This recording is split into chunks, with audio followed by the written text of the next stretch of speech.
Kami naman ay nag-rescue, sumaklolo lang sa kanila. Kami pa yung kami pa yung convicted at kami yung mapaparusahan. Mga kabayan, hindi nagpaawat ang Makabayan Black at Active Party List sa pangunguna ni Franz Castro na ipahinto ang impeachment complaint dito kay Vice President Inday Sara Duterte. Ito ay sa kabila ng pahayag ng Pangulo na hindi niya susuportahan ang panawagan ng Kamara na ma-impeach ito si VP Sara dahil hindi naman daw ito makatutulong sa kabuhayan ng bawat isang Pilipino. Sa halip ay magdudulot lang ito ng kaguluhan sa iba't ibang grupo. Ayon kay Franz Castro, dapat managot si VP Sara dahil sa hindi nito maipaliwanag kung paano ginastos ng OBP ang milyon-milyong pondo mula sa kanilang ahensya. Pero tila naging mabilis ang karma matapos biglang maglabas ang Korte Suprema ng desisyon dito kay Franz Castro at sa dating bayan muna representative na si Sator Ocampo kung saan ay hinatulan ang dalawa na guilty dahil sa kasong child abuse.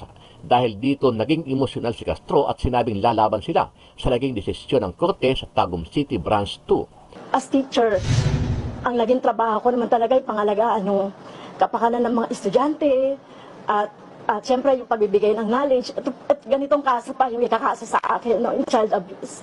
Kaya parang masama yung loob ko sa ganitong desisyon ng judge.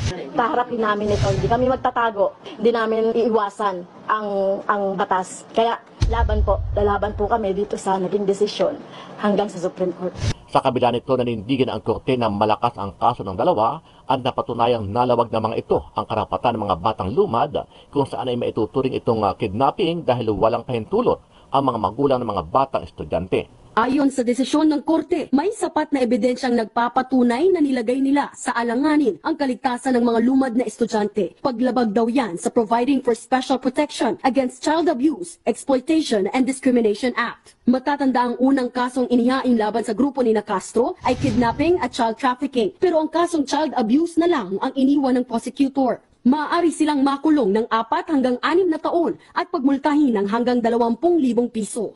Samantala, wala pang tugon dito ang kampo ni Vice President Inday Sara Duterte. Sa halip ay nagpasalamat siya sa mga sumusuporta sa kanya, partikular ang ilang grupo na ilang araw nang nagtitipon-tipon sa EDSA para ipakita sa Vice President ang kanilang patuloy at solidong suporta sa kabila ng iba't ibang isyu at kaso na ibinabato sa pangalawang Pangulo. Well, nagpapasalamat din kami sa mga supporters namin sa EDSA Shrine. And syempre yung iba pa na kahit hindi namin supporters ay nagpapalabas ng kanilang saloobin sa mga nangyayari ngayon. Dahil nagbabantay din sila sa mga pasyente natin dito sa Veterans Hospital. Ano ang masasabi mo dito, kabayan?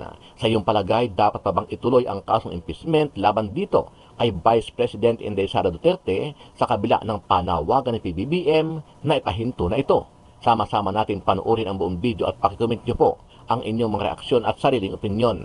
Pero bago yan, sa mga hindi pa po nakasubscribe sa ating channel na Kabayan News PH, pakipindot po ang subscribe button at pakiclick na rin ang notification bell para lagi kayong updated sa mga bagong upload natin na legit at napapanahong balita. Maraming pong salamat. Kami naman ay si ACT Teachers Party List Representative Franz Castro na wala silang ginawang masama ni dating bayan muna Representative Sator Ocampo. Kasunod yan ng hatol na guilty sa kanila ng Tagum City Regional Trial Court Branch 2 para sa kasong child abuse. Hindi naiwasan ni Castro ang maging emosyonal sa desisyon.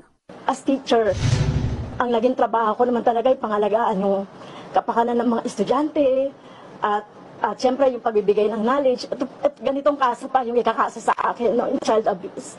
Kaya parang masama yung loob ko sa ganitong desisyon ng judge. Nag-ugat ang kaso sa Solidarity Mission sa Salugpongan School sa Laingod, Davao del Norte Kami naman ay November 2018 sumaklolo lang sa kanila. Kami pa yung convicted Tumawag at daw kami sa yung kanilang mga mapaparusahan. guro ng Lumad School para magpasaklolo dahil hinaharas umano sila ng mga alamara o paramilitary group sa lugar. Dito na inakusahan ng grupo ni Castro na tumangay umano sa 14 na estudyanteng lumad sa naturang misyon. Wala raw kasulatan na pumayag ang mga magulang ng mga estudyante nang sumama kina Castro at Ocampo. Sa parehong taon, inaresto inaresto sina Castro at Ocampo pero nakalaya sila matapos magpiyansa. Giit nila, hindi nila dinukot ang mga bata, kundi sinagip nila ang mga ito. Ayon sa desisyon ng korte, may sapat na ebidensyang nagpapatunay na nilagay nila sa alanganin ang kaligtasan ng mga lumad na estudyante. Paglabag daw yan sa Providing for Special Protection Against Child Abuse, Exploitation and Kami naman ay, Discrimination Act. nag-rescue Matatanda sa ang Bacolod unang lang sa kasong kanila. inaing Kami pa laban yung sa grupo ni kami pa yung Castro ay convicted kidnapping at at kami yung child trafficking. mapaparusahan. Pero ang kasong child abuse na lang ang iniwan ng prosecutor. Maaari silang makulong ng 4 hanggang 6 na taon at pagmultahin ng hanggang 20,000 piso. Unahin po natin dito kay Attorney Zulaika, ano po. Oo. Bakit nag-decide po tayo na pakawalan na po siya? Ang kanya pong commitment order ay 10 days lang naman talaga. Kasi doon po sa aming rules, siya po ay na-confine under doon po sa letter F ng Section 11 ng contempt. Eh doon po sa letter F, ang maximum lamang po nun talaga is 10 days. You cannot go beyond 10 days. Unless may panibago na naman pong actuation or may makita na naman po tayong grounds para siya ay ma-contempt. Eh, nung time nang po yun, nag-submit po siya ng letter. At ito po isa sa mga kinonsider ng aming mga kasama na yung letter po niya, nagkukomit po siya na in the event na magkakaroon po ng panibagong hearing siya po ay dadalo. Okay. So gano'n naman Merong pala. commitment, May pero- commitment naman pala. Oo, pero Okay. may commitment na dadalo siya. Opo. Ang problema natin kung Yung sagot niya. makukuha ba natin yung mga sagot na dapat niyang sagutin? Alam po ninyo, kung sakasakaling sa susunod siya ay mag-commit na naman ng panibagong hindi naman po ibig sabihin nun, kami po ay hindi na po siya i-contempt. So that would be another act at ground para siya po ay i-contempt. Kung sakasakali po sa susunod na siya ay dumalo, ay hindi po masatisfy ang mga miyembro. So pwede, Pwede pa rin pala, pala. Akala pwede ko pa. naman, yun na yung Oo. contempt, tapos wala na. So pwede pa rin maulit yung contempt sa kanya pag hindi kayo satisfied sa sagot. Tama po kayo dyan. Ayun. Para lang malinaw. Naku, nalita naman ako ng broadcast dahil ang daming ginagawa. Pero syempre, tuloy-tuloy pa rin ang Spokes Hour, ha? Nung Webes, di na ako nakapag-Spokes Hour po kasi ang dami ko naman mga lives. Alam niyo naman, sunod-sunod ang mga pangyari sa EDSA. At sana kayo po ay nakarating sa EDSA, no? Hanggang kanina po, napakadaming taong nagpunta doon. Although inaasahan namin, baka wala nang pumunta. Kasi syempre, linggo, nagpapahinga ng tao at naghahanda na para sa gagawin nila kinabukasan, no? Sa Lunes. Pero hindi, ang dami pa rin nagpunta. Yan po'y patunay na pikampikan na ang taong bayan. Ayaw na nila ng presidente na bangag at ayaw na nila na isang gobyerno na hindi nagbibigay lunas sa problema gaya ng mataas na presyo ng bilihin, mababang sweldo at kakulangan sa trabaho. Hanggang hindi po nagbibigay ng lunas sa mga problema, hanggang mahirap po ang buhay, hanggang hindi umaamin ang presidente kung siya ay user, patuloy po ang tao na magagalit at patuloy po ang tao na pupunta ng EDSA. Yan po ang katotohanan. So, huwag na po tayong magpatumpik-tumpik pa. Diyan po tayo patungo. Magpuhusga po ang taong bayan. Kung kinakailangan pang manatili sa pwesto ang presidente na wala sa tamang pag-iisip at wala sa posisyon para magbigay ng lunas sa mga problema ng bayan. Pero alam niyo po, bukod sa EDSA, nataranta ako, hindi naman taranta. Hindi ko alam po ano sasabihin ko. Kung natawa ako, kung nagalit ako. Pero nakita niyo yun, ang NBI, sinamon lahat yung mga nagtanong kay BP Sara nung kanyang press briefing nung Sabadong madaling araw. Ito po yung ililipat dapat si Atty. Laika doon sa Correctional for Women. Nagkaroon ng press briefing si Mayor Sara. Una, si Atty. Laika ang umapir, tapos nang hindi nakakayanin ni Atty. Laika, si BP Sara na ang nagsalita. Well, para po dun sa mga sinupi na huwag po kayo matatakot, yan po ay panunupil.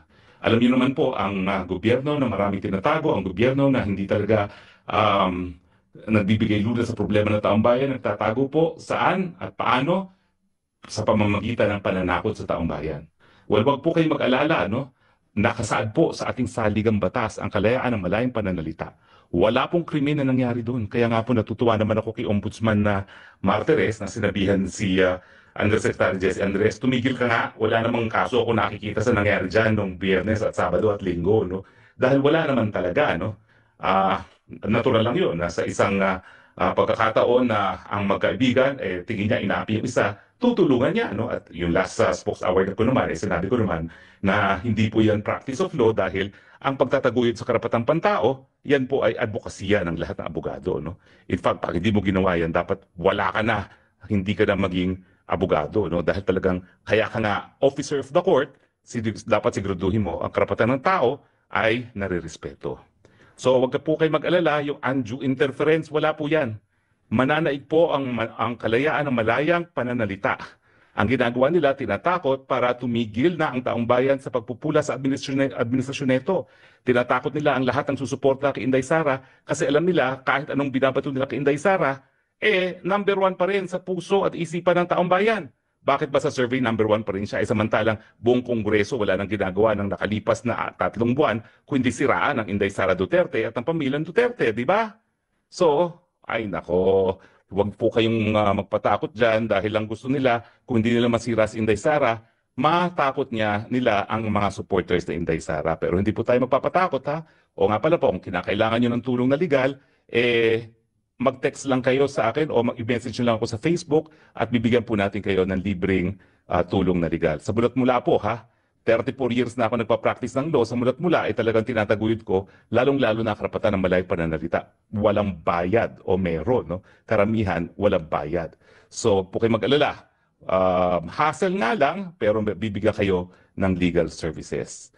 Alam niyo po, yung mga pinaparata ngayon nila kay BP Sara, yung pananalita at saka yung nagtanong doon sa press briefing at saka nga yung kanyang di umanong banta na sinabi niyan, pag ako pinatay, may inutusan na rin ako para patayin. Sus Mariosep, puro impossible crime. Di ba? Impossible crime. Paano mo mapapanagot sa Inday Sara kung pinatay na nga siya at susunod yung tao na inutusan niyang patayin, no? Wala na po, no? Impossible crime na yan dahil patay na yung nag-utos, no? At siyempre, ito mga sinasabi nila na meron daw undue interference pag ikaw ay sumali sa isang online press briefing, kalokohan! At buti na lang, nagsalita po si Ombudsman Martirez. Pero anyway, ako po nakatutok ako sa mga pangyayari sa EDSA. Mantakin nyo, nagsimula ng Tuesday, natapos ng Linggo, hindi na wala ang tao sa EDSA. Ang sabi nila, bayaran daw. Saan naman kukuha ang mga pambayad, ang mga tao na nagtipon-tipon sa EDSA? Wala naman yung mga pork barrel, wala naman yung mga ayuda, wala naman yung mga confidential fund. Yan ay mga maralita, yan ay mga ordinaryong mamamayan. Meron po talaga mga nag-contribute na paunti-unti, mga OFW na feel nilang makasali, pero malayo nga sila, no? Pero magkano lang po yun, no? Well, pag pinagsama-sama, siguro malaki-laki, pero magkano naman yung mga pera na ginastos din para sa pagkain at tubig man lang, no? Gabi-gabi po, hindi bumababa sa 3,000. Ang pinakamarami po yung Biyernes na halos 10,000 na. Dapat po yung Sabado, yan ang pinakamalaki.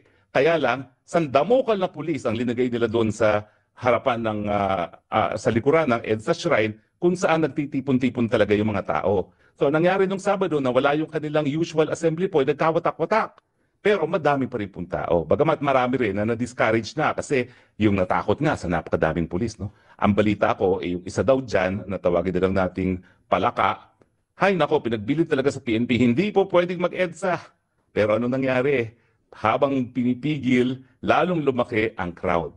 Alam nyo, bagamat babalik na siguro sa trabaho bukas ang mga ating kababayan, no? Ang katunayan, makasaysayan pa rin ang nangyari mula Tuesday hanggang Sunday. Bakit? Dahil sa kauna-unahang panahon, mula noong 2001, kung kailan napaalis si ERAP ng People Power 2, bumalik ang tao sa EDSA. So, mabuting balita, buhay na naman ang EDSA. Ay nako, huwag kayong kampante na hindi pa napatumba ang gobyernong ito, hindi pa nasisante ang gobyernong ito, ha? Dahil tandaan ninyo, ang martial law, September 1972, inimpose. Natanggal ang Marcos, February 1986. Ang kauna-unahang rally, matapos ang martial law, nandun po ako. Ito po yung rally laban sa Education Act of 1988.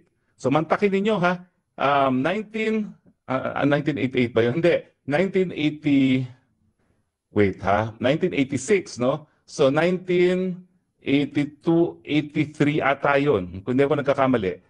Education Act of, hindi, high school ako noon of third year high school ako nyo, 1981 ata yun. Yun ang kauna-unahang rally matapos ma-impose ang martial law. Nandun ako doon. Naka-uniforme pa ako ng high school. Sa UPIS po ako nag-high school, no? Pero doon ko nakita isang napakatali kong kaibigan na nahataw, no, ng anti-riot squad. Dati nagbabalay-balay, ngayon matapos nung rally na yon, hindi na siya po pwede magbalay-balay kasi nasira nga yung kanyang likod. At yung kaibigan kong yon, bagamat taga-UP na siya ng mga panahon na yun, ang high school niya, Assumption, social. Pero talaga namang nanaig yung kanyang pagmamahal sa bayan at sumapi doon sa kauna-unahang rally ng Laban sa Education Act. Nanto lang dito kayo ng comment regarding po sa sinabi po ni Congressman Jay Tong dun po na kung hindi lang daw po kayo maagang nag-ambisyon na mag-presidente, tahimik daw po ang tanan.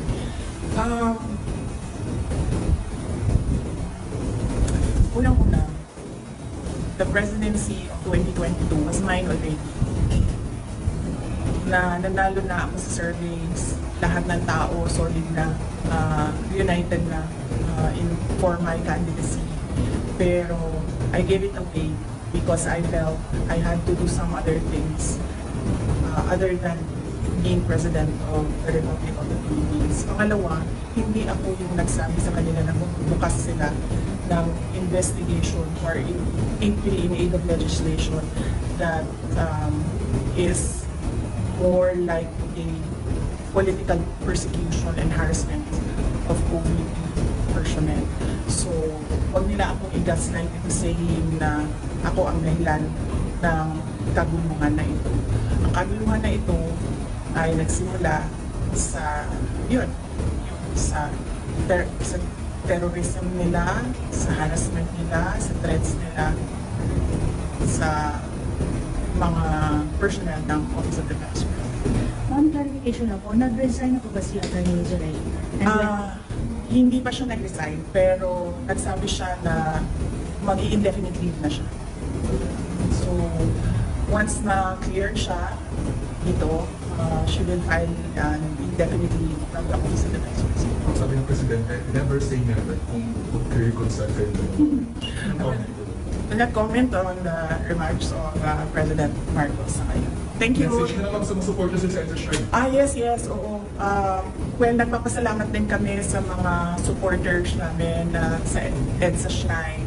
And syempre yung iba pa na kahit hindi namin supporters ay nagpapalabas ng kanilang saloobin sa mga nangyayari ngayon. Dahil nagbabantay din sila sa mga pasyente natin dito sa Veterans Hospital. And nagpapasalamat din kami sa mga tao na nasa labas ng Veterans Hospital na nagbantay din sa mga pasyente. Malaking tulong yon sa akin, yung media, yung mga tao na nagbabantay. Si Senator Bato de la Rosa na hindi talaga niya iniwanan yung mga pasyente. Si Senator Bongbong na nag-substitute sa akin dito. Ang laking tulong nun lahat, ninyong lahat sa akin dahil nakakadalaw ko, nagagawa ko pa rin yung mga iba kong kailangan gawin ng mga trabaho.